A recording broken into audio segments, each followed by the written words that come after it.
Hello students, इस video में NIS class 12th senior secondary English 302 का सैम्पल पेपर देखेंगे। हम सैम्पल पेपर देखने से पहले हम देखेंगे कि आपको चैप्टर्स कौन कौन से पढ़ने हैं जो कि एग्जाम में आएंगे। ठीक है, तो थोड़ा सा मैं इसको जूम इन जूम आउट कर देता हूँ। तो आप देखो यहाँ पर जो टेक्स्ट बुक है प्रोज प्लस पोइट्री की, उसमें आपको टीएमए के जो है 40% मतलब 14 चैप्टर्स जो है आपको नहीं पढ़ने हैं। आप यहाँ से देख लो, सारे चैप्टर्स हैं, स्क्रीनशॉट लेके आप नोट कर लेना। अच्छा, जो पढ़ने हैं आपको टेक्स्ट वाले चैप्टर मतलब जो चैप्टर्स में है आपके बुक में, वो 22 लेसन है, 22 चैप्टर्स ही आपको पढ़ने हैं। उसके बाद जो ऑप्शनल मॉड्यूल है आपका बुक 2 में, ईएसपी रेस्टनिस्ट हो गया आपका। ठीक है, तो उसमें आप यहाँ से देख सकते हो कि 30A, 27B और 30B आपको नहीं पढ़ना है। अच्छा, इसमें ये होता है कि ऑप्शन होता है आपको कौन सा पढ़ना है। तो अगर रिसेप्शनिस्ट पढ़ोगे तो रिसेप्शनिस्ट वाला ही आपको एग्जाम में देना है। ठीक है, तो 26AB दो पार्ट में, 27B AB में है, 28 भी है। आप यहाँ से देख सकते हो, ए वाला अगर पढ़ना है तो आप ए वाले सारे पढ़ोगे, बी वाला पढ़ना है आपको तो बी वाला सारा पढ़ोगे, और वही बी वाला आपको एग्जाम में लिखना है। ठीक है, तो इस तरह से आपको ये आपका सिलेबस है जो कि यही एग्जाम में आने हैं आपको। ठीक है, उसके बाद नंबर बेस्ड देखते हैं कि आपका क्वेश्चन पेपर किस तरह से डिजाइन किया जाएगा। तो क्वेश्चन पेपर डिजाइन की बात करें तो आपको पता है 100 मार्क्स का क्वेश्चन पेपर होता है, ये 3 आवर्स का टाइम होता है। वेटेज बाई ऑब्जेक्टिव की बात करें तो नॉलेज बेस्ड जो है 30 क्वेश्चन आएंगे, सॉरी 30 मार्क्स के क्वेश्चन आएंगे। अंडरस्टैंडिंग 35 होगा, एप्लीकेशन बेस्ड क्वेश्चन जो है 35, टोटल 100% बनेगा इस तरह से। उसके बाद मेन अब जो आपको समझना है वो ये समझना है कि नंबर ऑफ क्वेश्चन कैसे होंगे। ठीक है, तो नंबर ऑफ क्वेश्चन की बात करें तो एक नंबर का जो क्वेश्चन है वो 11 क्वेश्चन आएंगे, मतलब 1 मार्क्स इंटू 11। ठीक है, अब इसमें आपको ऑप्शन देखने देखने को मिलेगा किस तरह से ऑप्शन होगा। जैसे एक नंबर का क्वेश्चन है, 2 नंबर क्वेश्चन है, उसके सब पॉइंट्स देखने को मिलेंगे। जब हम क्वेश्चन पेपर अभी देखेंगे उसमें आपको क्लियर हो जाएगा। ठीक है, वेरी स्मॉल आंसर की लिमिट जो है 20 से 25 वर्ड्स है, 2 मार्क्स का। ठीक है, तो 14 क्वेश्चन आएंगे आपके, तो 28 बन गए मार्क्स। उसके बाद आपका शॉर्ट आंसर है 40 टू 45 वर्ड्स का, 3 मार्क्स का, तो 3 क्वेश्चन 3 9 मार्क्स हो जाएंगे। लार्ज आंसर की बात करें तो 70 टू 80 वर्ड्स की लिमिट है, 4 मार्क्स, 2 क्वेश्चन 8 मार्क्स का बना। इसी तरह ऐसे टाइप जो क्वेश्चन होंगे इनकी लिमिट होगी 100 से 150 वर्ड्स तक, 5 मार्क्स का एक क्वेश्चन 5। इस तरह से टोटल जो है 45 क्वेश्चन जो आपको देखने को मिलेगा आपके क्वेश्चन पेपर में। अभी हम क्वेश्चन पेपर देखेंगे, उसमें सारा कुछ क्लियर हो जाएगा। ये जो पीडीएफ मैं आपको शेयर कर रहा हूँ, ये नाइवस ने ही रिलीज किया है, उनकी वेबसाइट से आप भी डाउनलोड कर सकते हैं। चलिए, वेटेज बाई कंटेंट्स की बात करें हम तो पोइट्री जो है 10 मार्क्स की आएगी आपकी, प्रोज जो है 15 मार्क्स की आएगी, कॉम्प्रिहेंशन वोकैब जो है आपका 25 मार्क्स का होगा। ठीक है, नॉन प्रिस्क्राइब टेक्स्ट मतलब ये बाहर से आएगा। ग्रामर की बात करें, टेंसेस हो गया आपका, नाउन हो गया, वर्ब हो गया, ये जितने भी आपको एक्टिव पैसिव वॉइस लिखे प्रीपोजिशन, ये मैंने इसी चैनल की प्लेलिस्ट पर इंग्लिश ग्रामर वाला जो प्लेलिस्ट होगा आप वहां से जाकर देख सकते हो, सारा कुछ मैंने एक्सप्लेन कर रखा है। 15 मार्क्स का आएगा। ठीक है, राइटिंग स्किल की बात करें तो लेटर हो गया, रिपोर्ट हो गया, article, notice, memo, office order, ऐसे 20 मार्क्स का आएगा। ऑप्शनल मॉड्यूल की बात करें हम, ईएसपी वाले जो चैप्टर्स हैं आपके, उसके 15 मार्क्स आएंगे। ऑप्शन ए या ऑप्शन बी कोई सा भी करना, आपको पता ही है। उसके बाद डिफिकल्ट लेवल की बात करें तो डिफिकल्ट जो है 30 मार्क्स के क्वेश्चन आएंगे, एवरेज 35 के, और ईजी जो है 35 का। तो टोटल 100 मार्क्स के क्वेश्चन इस तरह से बनते हैं। अब हम देखते हैं एक क्वेश्चन पेपर और उसका सॉल्व मैं बताऊंगा कि आपको सॉल्व कैसे करना है। क्वेश्चन सैम्पल पेपर है, देखते हैं इसमें क्या आपको मेंशन हुआ आएगा एग्जाम में। तो सबसे पहले आपको यहाँ पर टाइम जो है वो 3 आवर्स का होगा और 100 मार्क्स के क्वेश्चन होंगे। अब इसके जनरल इंस्ट्रक्शन नोट देख लेते हैं। टोटल 45 क्वेश्चन होंगे, इसमें 2 पार्ट में डिवाइड है, और सारे क्वेश्चन कंपलसरी है करने आपको, और सभी क्वेश्चन के सामने उसके मार्क्स लिखे हुए हैं कि कितने मार्क्स है। फोर्थ में कह रहे हैं क्वेश्चन नंबर फर्स्ट टू 25 जो है कैरी करता है 1 नंबर का, मतलब 1 मार्क्स ईच, 25 क्वेश्चन तो ऐसे ही हो जाएंगे। फिर उसके बाद कह रहा है सम ऑफ देम, इसमें से कुछ जो है में सब पार्ट्स होंगे इसके अंदर, एमसीक्यूज भी हो सकता है, फिलअप्स हो सकता है, ट्रू फॉल्स हो गया, मैच द कॉलम हो गया, one word answer type question भी देखने को मिलेगा। फिफ्थ में कह रहे हैं कि क्वेश्चन नंबर 26, 28 एंड 34, 41, 43 जो है शॉर्ट आंसर क्वेश्चन होंगे, 2 मार्क्स का होगा ये। ठीक है, और 30 वर्ड्स की लिमिट होगी इसमें, इससे ज्यादा आपको नहीं लिखना है। And next is question number 27, 36, 40 जो है 3 मार्क्स से होंगे। इन सभी के जो लिमिट है, वर्ड लिमिट है, वो है 40 वर्ड्स के। नेक्स्ट 42, 44, 45 जो है 4 मार्क्स से होंगे, 100 वर्ड से ज़्यादा आपको नहीं लिखना है इसमें। Question number sorry point number 7 जो है 42 लॉन्ग क्वेश्चन है, 5 मार्क्स का, 150 टू 200 वर्ड्स में लिखना है आपको। एंड सेकंड लास्ट इज 35, 37, 39 जो है 2 टेस्ट आइटम्स होंगे इनके अंदर, इनके सब पार्ट्स होंगे, और हर एक पार्ट जो है 1 नंबर का होगा, 1 मार्क्स का होगा। Question have to attend either from optical module 1 और ऑप्टिकल मॉड्यूल, मतलब वही कह रहे हैं कि जो ऑप्शनल है मॉड्यूल 1 या मॉड्यूल 2, किसी एक को ही आपको सॉल्व करना है। ठीक है, अब यहाँ से आपको क्वेश्चन स्टार्ट होता है। सबसे पहला जो है प्रिस्क्राइब टेक्स्ट है, 5 prose plus 9 poetry, total 14 marks के क्वेश्चन हैं इसमें। Who is the poet of poem where the mind is without fear, 1 नंबर का है, तो ये पोएम किसने लिखा है, तो आपको पता है रविन्द्रनाथ टैगोर ने लिखा है इसको। ठीक है, what is the grand mother begging for in the poem my grand mother is house. ठीक है, तो क्या ग्रैंड मदर किसके लिए कर रहे हैं, लव के लिए कर रहे हैं, प्यार के लिए कर रहे हैं। What kind of night was it when the scorpion bit the poet's mother. ठीक है, तो डार्क एंड रेनी इसका आंसर है। Parting with this poison flash. ठीक है, तो इसका आंसर हो जाएगा a quick and sudden action. And next देखते हैं हम,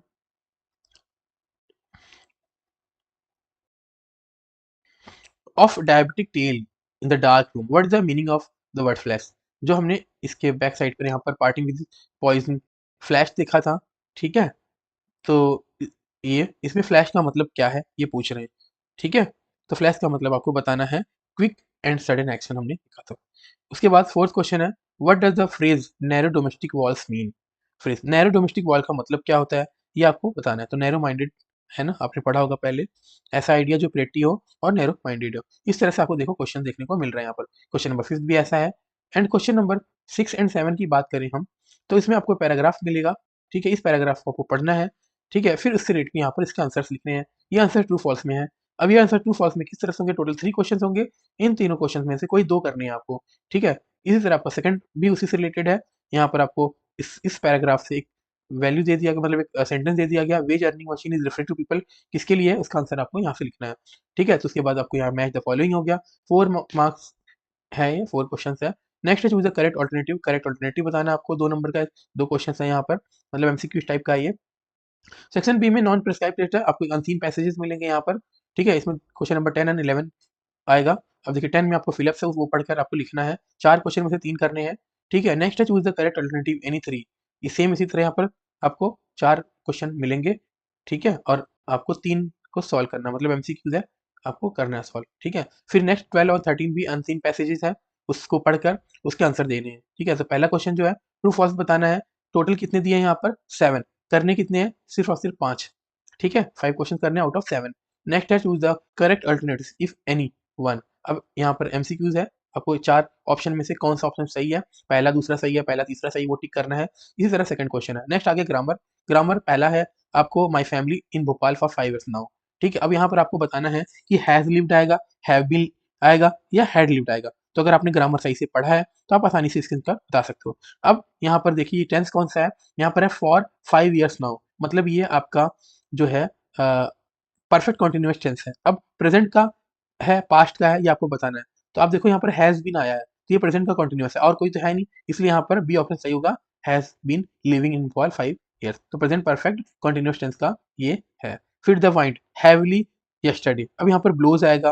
अब ये कल की बात है, कल बीत चुका है ना। अब यहाँ पर क्या आएगा, वॉज ब्लोइंग आएगा, ठीक है, क्योंकि कल हवाएं तेज चल रही थी। इसी तरह आपका क्वेश्चन नंबर 15 है, फिलअप्स करना है आपको, ग्रामर पोर्शन का ही है। क्वेश्चन नंबर 16 में यहाँ पर 2 सेंटेंसेस करने हैं। क्या करें, एनी 2 सेंटेंसेस गिवन बिलो। यहाँ पर देखो कितने सेंटेंसेस मिले, 4 हैं, कोई भी 2 ही करने हैं आपको, ठीक है। उसके बाद फिलअप्स है यहाँ पर, इसमें भी डब्ल्यू फैमिली के वर्ड्स हैं, मैंने ग्रामर में सारा कवर करा रखा, वहाँ से देखकर पढ़ के इसका आंसर कर सकते हो, ठीक है। क्वेश्चन नंबर 18, यहाँ पर 18 में करेक्ट ऑप्शन बताने हैं आपको किसी भी एक स्टेटमेंट का, ठीक है। सेकंड पार्ट भी सेम वैसा ही है। सेक्शन डी है functional writing skills. Writing skills में आपको यहाँ पर कह रहे हैं कि 19 एंड 22 क्वेश्चन होंगे। आपको यहाँ पर इसको पढ़कर लिखना है। क्या है, to have a fair complexion is sorry, complexion in objection in our society. अब इस तरह से पैराग्राफ दिया है। अब यहाँ पर इसकी जगह पे बना के इसको ऑप्शन लिखना है कि कौन सा मतलब है, फेयरनेस का मतलब क्या है, ब्यूटीफुल है ना, कौन सा ऑप्शन जो है अप्रोप्रिएट टाइटल बनेगा, आपको इसका टाइटल बताना है। जो टाइटल सही है आपको उसका आंसर यहाँ पर सिर्फ लिखना है, ठीक है। इस तरह सेकंड पार्ट में भी ऐसे ही आया, एलोबरेट करने के लिए दिया, एलोबरेट करके लिख सकते हैं, और करके आया है समराइज करने के लिए, तो आप देख सकते हैं इसको सॉल्व करके लिख सकते हैं, ठीक है। उसके बाद 20वां क्वेश्चन है, 20th क्वेश्चन में आपको यहाँ पर एक ड्राफ्ट है जिसको कंप्लीट करना है। कंप्लीट का मतलब है कि इसमें 2 फिलअप्स भरने हैं। अब 2 फिलअप्स कौन-कौन से आएँगे, ए, बी, सी, डी में से यहाँ से चूज़ करके भरना है आपने, ठीक है। और करके सेम वैसा ही है कि what is fluency in article writing. Article writing में फ्लुएंसी क्या है ये आपको बताना है। फ्लो का मतलब क्या होता है, फ्लो का मतलब होता है जो ईज़िली क्या है, चलता रहे, है ना, वो रुके ना, मतलब उसकी ability to find out the cause and effects. तो सी ऑप्शन इसका जो है राइटर एबिलिटी नहीं, ये ऑप्शन तो नहीं होना चाहिए। Writers ability to produce the text sequentially, बिल्कुल सही बात है, ए पार्ट इसका सही है। राइटर की एबिलिटी जो किसी भी टेक्स्ट को क्या करे, सिक्वेंसली लिखे। उसके बाद 21वां क्वेश्चन है, इसमें कह रहे हैं कि read the following carefully, ideal for true false बताना है आपको यहाँ पर, ठीक है। तो आप यहाँ से पढ़ के फॉल्स बता सकते हैं। 22 है आपका, यहाँ पर 4 क्वेश्चन है यहाँ पर, ठीक है। 4 क्वेश्चन के सिर्फ 2 ही आंसर देने हैं, 2 के, ठीक है, एक एक नंबर के दोनों हैं, तो 2 नंबर का यहाँ से मिल जाएगा। अब आगे आपका सेक्शन ई जो है option 1 English for receptionist. Receptionist के लिए यहाँ पर क्वेश्चन देखने को मिल रहा है। सबसे पहले आपको यहाँ पर रिसेप्शनिस्ट के लिए डज नॉट नीड है ना, ये सब बताना है आपको, कौन सा नहीं करना है उसको, टेलीफोन ये सब देखना है, ठीक है। सेकंड पार्ट भी ऐसा है कि what are the two prime requirements for a receptionist for job. क्या दो प्राइम रिक्वायरमेंट होने चाहिए अगर आप रिसेप्शनिस्ट की जॉब करते हो, ठीक है। तो आपको इसका आंसर बताना है। आप पढ़ सकते हैं यहाँ पर कार्टेसी, डिप्लोमेसी है, गुड मैनर्स है, ठीक है। इस तरह से आपको जो भी बेस्ट लगे आप वहाँ पर बता सकते हैं, ठीक है। गुड मैनर्स होने चाहिए तो आपको सी ऑप्शन के साथ जाना है आंसर को। इसी तरह और करके भी है, वो ऐसे कर सकते हैं, ठीक है। 26 क्वेश्चन में underline the expression used in conversation not appropriate on the phone है, आप यहाँ से देख सकते हैं।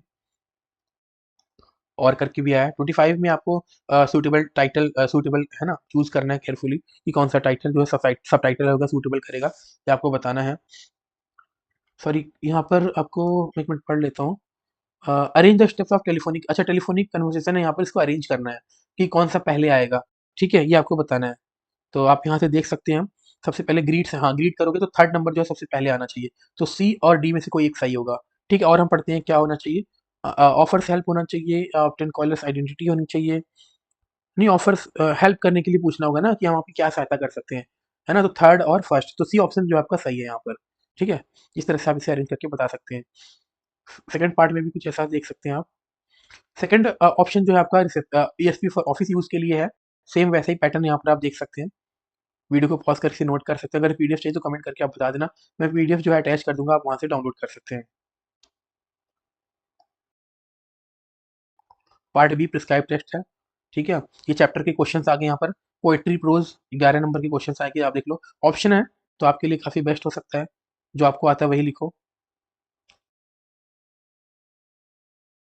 नॉन प्रिस्क्राइब मतलब अनसीन पैसेज की भी क्वेश्चंस आ गए अब।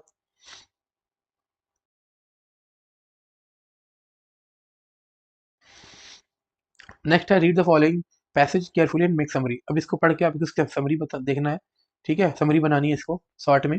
सेक्शन सी ग्रामर पोर्शन का आ गया, ठीक है। अब ग्रामर पोर्शन में आपको वर्ब सही करके बताना है, ठीक है, कौन सा वर्ब यूज होगा।